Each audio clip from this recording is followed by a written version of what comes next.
pakken voor Indonesië gaan spelen.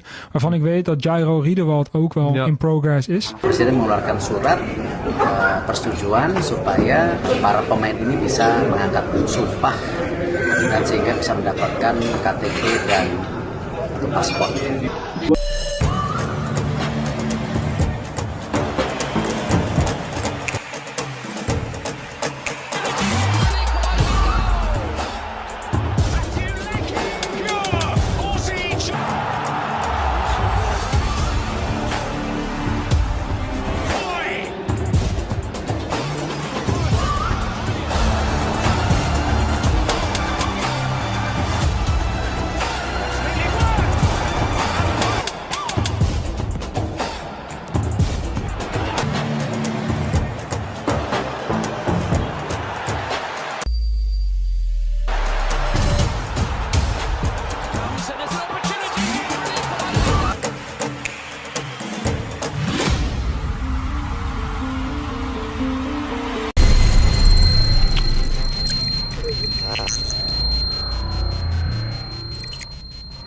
Media Belanda tegaskan ada 5 pemain keturunan yang segera perkuat timnas Indonesia. Ada Pascal Struijk. Sebanyak 5 pemain yang dimaksud adalah Mauro Zijlstra, FC Volendam U21, Ula Romeni, FC Utrecht, Jairo Riedewald, Royal Antwerp FC, Kevin Dix, FC Copenhagen, dan Pascal Struijk, Leeds United. Meski begitu, butuh usaha keras bagi PSSI untuk mendapatkan jasa pemain-pemain berdarah Belanda Indonesia ini. Sebab, tak mudah meyakinkan nama-nama di atas untuk meninggalkan paspor Belanda dan beralih menjadi Indonesia. Ini cukup spesial karena ada beberapa pemain lagi yang bisa bergabung dengan Indonesia selain Mauro Zijlstra. Saya tahu Jairo Riedewald salah satunya dan sedang dalam proses. Mereka, PSSI, sedang mengusahakannya dan dia, Jairo Riedewald, semakin positif tentang itu dan saya pikir itu, Jairo Riedewald menjadi WNI, akan terjadi, jika tak salah seorang host di podcast Garapan. Voetbal Premier, Kevin Dix juga mungkin akan bergabung juga, setidaknya dia masih mempertimbangkannya, dilanjut sang pembawa acara. Munculnya nama Pascal Struijk jadi yang paling mengejutkan. Medio 2020, bek Leeds United ini dikabarkan menolak tawaran timnas Belgia demi menunggu kesempatan membela timnas Belanda senior. Tentunya, mengejutkan jika Pascal Struijk bersedia membela skuad Garuda racikan Shin Tae-yong, dan seseorang yang tidak banyak disebutkan, Pascal Struijk diizinkan bermain untuk Indonesia. Dia adalah pemain yang luar biasa.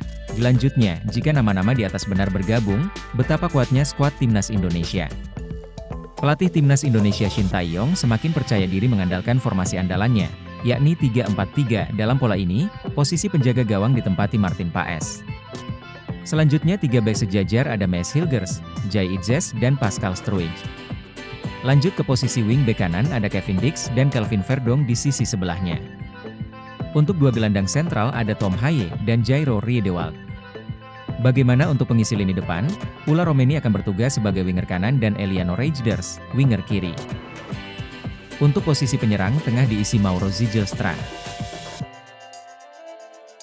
Profil Jairo Riedewald, pemain keturunan yang pasang bendera Indonesia. Ex-pemain Crystal Palace, Jairo Riedewald jadi perbincangan usai seperti mengirim kode bakal membela timnas Indonesia usai memasang bendera Indonesia di akun Instagram pribadinya pada Selasa. 27/8. Berikut profil Jairo Riedewald. Jairo Riedewald sempat mengutarakan ketertarikan membela timnas Indonesia pada Februari lalu. Ini namanya pun kembali jadi pembicaraan setelah pemain bertahan ini memasang bendera Indonesia di akun Instagram pribadinya. Selain berposisi utama sebagai gelandang bertahan, pemain dengan postur 182 cm itu juga bisa jadi bek tengah hingga bek kiri. Dengan kemampuan serta pengalamannya bermain di Eropa, Jairo Riedewald bisa menambah kekuatan di lini pertahanan timnas Indonesia. Jairo Riedewald adalah pesepak bola kelahiran Haarlem, Belanda, pada 9 September 1996. Ia punya garis keturunan Indonesia dari sang ibu. Sedangkan ayahnya keturunan Suriname. Karir sepak bolanya diawali di Akademi SV Overbos. Ia kemudian pindah ke Akademi Haarlem pada 2007. Setahun kemudian, Ajax Amsterdam menerima Riedewald. Ia bertahan lama di ibu kota Belanda hingga membela tim muda Ajax dari U17, U19, hingga U21. Pada 2014 jadi pembuktian Jairo Riedewald saat promosi ke tim utama Ajax kala dirinya berusia 18 tahun. Ia mendapat kepercayaan dari Ajax yang kala itu dilatih oleh Frank de Boer.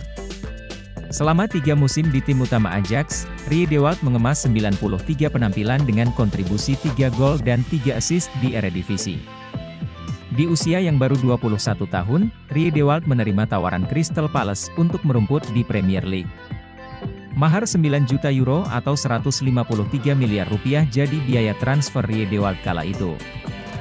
Frank de Boer yang pindah melatih ke Crystal Palace adalah sosok yang membawa Riedewald menyeberang ke Liga Inggris. Walaupun Palace berganti-ganti pelatih seperti Patrick Vieira hingga Roy Hodgson, posisi Riedewald tidak tergantikan. Bersama Crystal Palace, Riedewald mencatat 96 pertandingan dengan catatan 3 gol dan 1 assist. Ia resmi hengkang dari Liga Inggris dan pindah ke klub Belgia, Royal Antwerp di bursa transfer musim 2024-2025.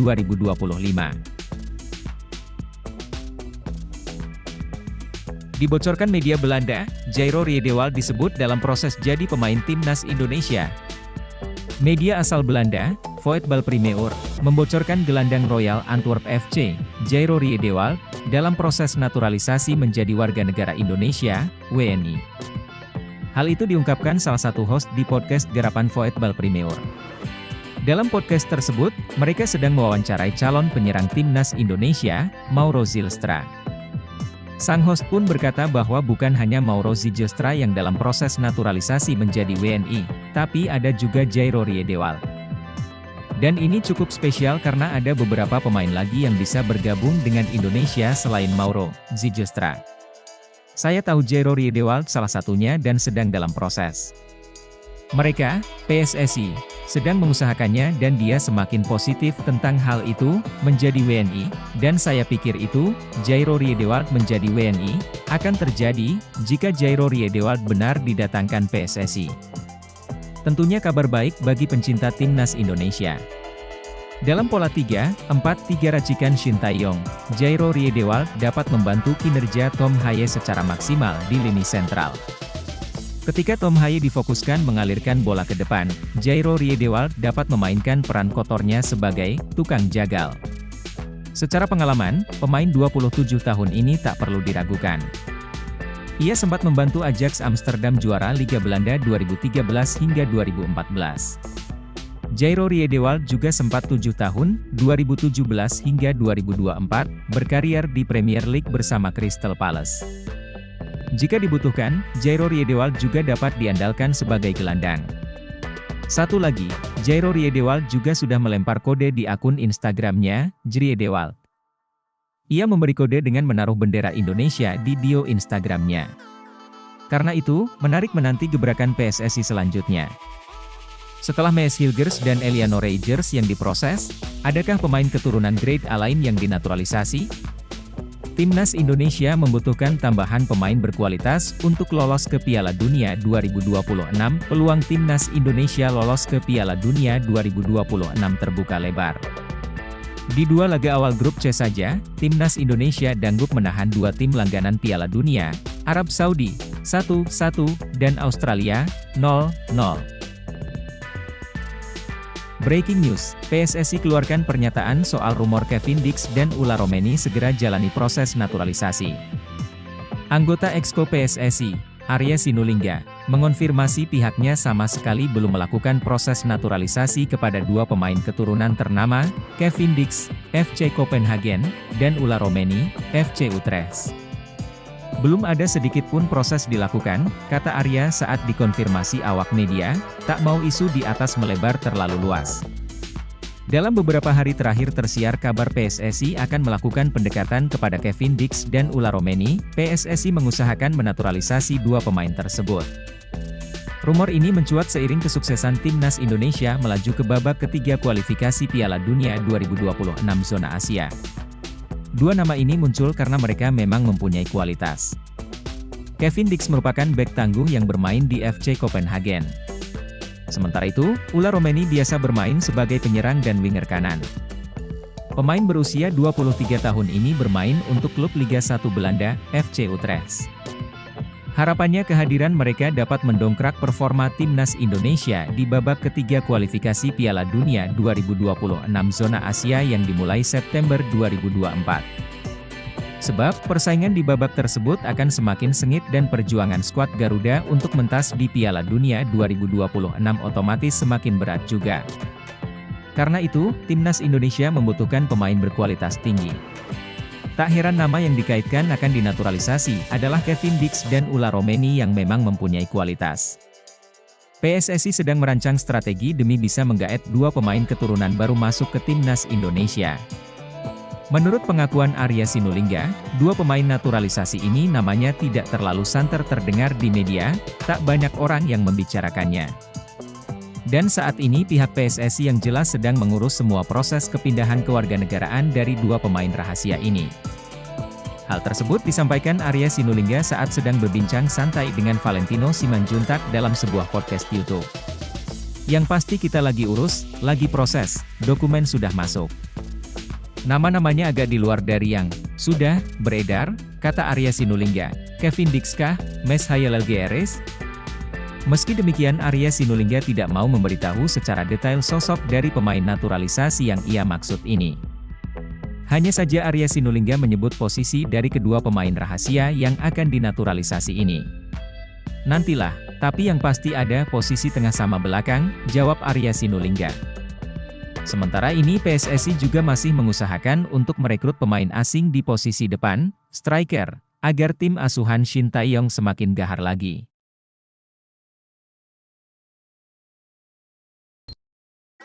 Sosok Joel Piroe, striker maut Leeds United berpeluang dinaturalisasi, statistiknya mentereng. Pemain berdarah Indonesia juga ternyata bertebaran di Liga Inggris. Salah satunya adalah Joel Piroe, top skor di Leeds United. Joel Piroe memiliki kans jadi calon berlian naturalisasi timnas Indonesia. Di samping itu, terdapat nama lain yang juga berpeluang untuk dinaturalisasi demi memperkuat timnas Indonesia, yakni Joel Piroe. Pemilik nama lengkap, Joel Mohamed Ramzan Piroe, saat ini tengah berkarier di divisi Championship Inggris dan memiliki koleksi statistik mentereng. Joel Piroe diketahui lahir di Witchen, Belanda pada 2 Agustus 1999. Ia disinyalir memiliki darah Indonesia dari Jawa. Hal tersebut didasarkan pada satu di antara garis keturunan Joel Piroe yang berasal dari Suriname.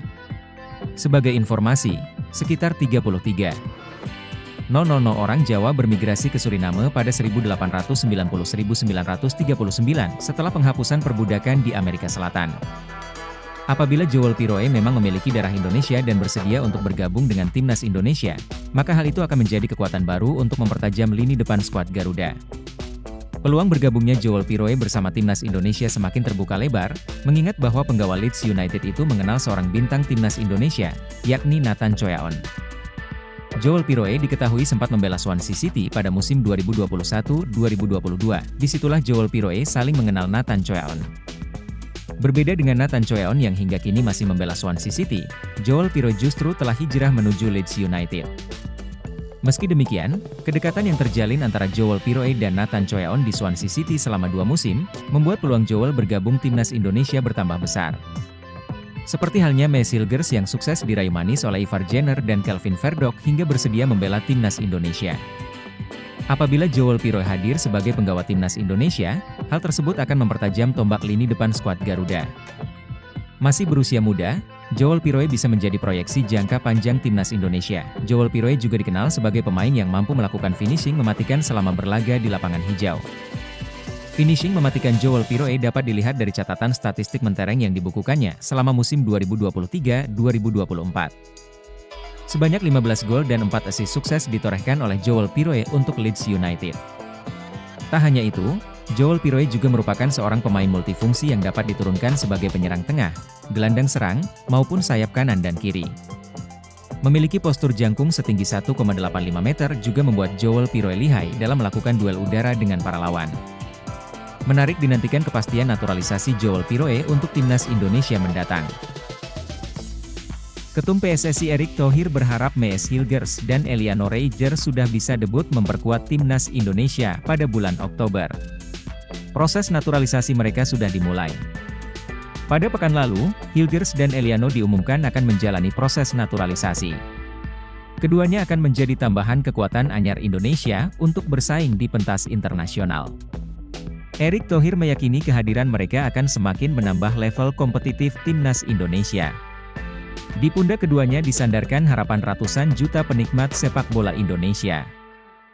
Mungkin nanti dengan perlu latihan dan penambahan pemain seperti Eliano mungkin counter attack-nya bisa lebih bagus lagi. Kalau Mees Hilgers saya rasa kekuatan defense kita tambah lagi, kata Erick Thohir kepada wartawan. Jadi ya kami coba memperbaiki setiap bulannya, mudah-mudahan semua administrasi yang ada di DPR bisa segera.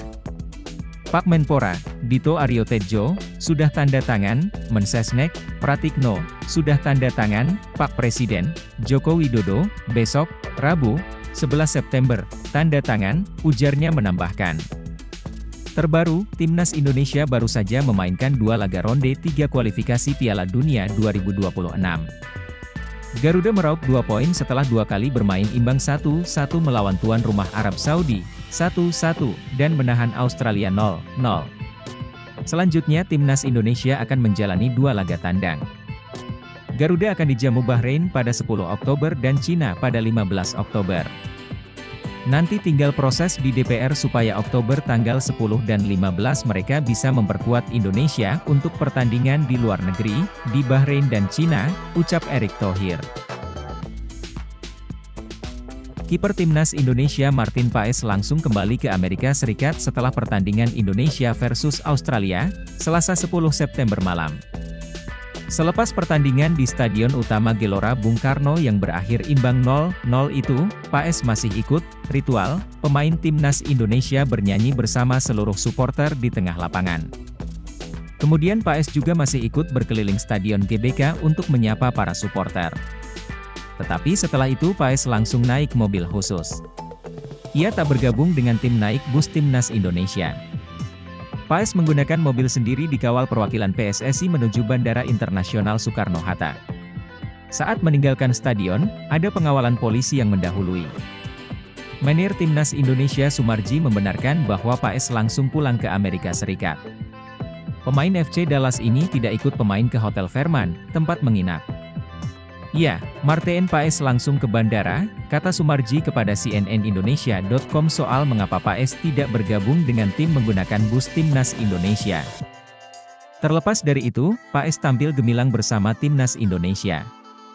Aksi-aksinya saat debut melawan Arab Saudi dan laga kandang melawan Australia sangat memukau. Dalam laga di GBK, Paes melakukan 5 penyelamatan penting sehingga gawang Indonesia tidak kebobolan. Karena itu Paes dinobatkan sebagai Man of the Match.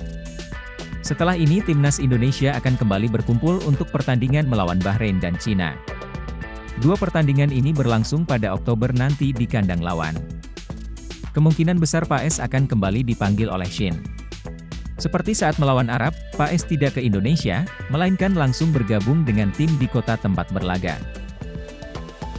Timnas Indonesia sempat menggebrak di awal laga lawan Australia, tapi lantas berangsur meredup.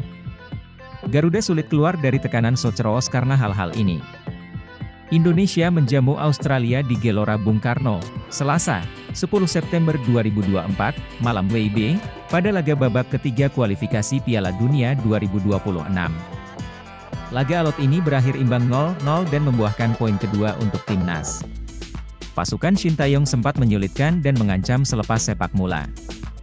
Sandy Walsh dan Rafael Struijk membuat kiper Australia Matt Ryan langsung waspada di awal laga, tapi pelan-pelan Australia mampu keluar dari tekanan Indonesia dan berbalik mengendalikan laga. Dari sana pula mereka menciptakan peluang demi peluang, yang berhasil diredam oleh pertahanan Indonesia dan kegemilangan kiper Martin Paes. Laga ini mengungkap sejumlah pekerjaan rumah yang perlu dibereskan Timnas Indonesia. Satu hal yang paling kentara adalah terkait kesulitan Timnas keluar dari tekanan lawan.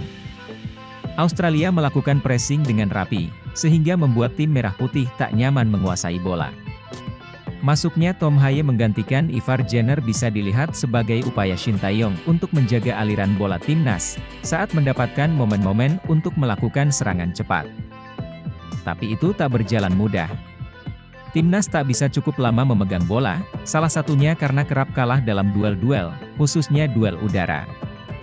Padahal di babak kedua ketika Timnas mulai bermain dengan blok rendah dan mengincar serangan balik, memenangi duel udara menjadi faktor krusial. Timnas hanya 7 kali memenangi duel udara dari 28 aksi, atau hanya 25% seperti dicatat SofaScore. Ini yang bikin skema direct sulit berjalan. Faktor lainnya adalah umpan yang kurang presisi. Timnas hanya mencatatkan 172 umpan akurat dari 278 umpan, 62%, dengan hanya 12 umpan panjang yang berhasil dari 73 percobaan, 16%.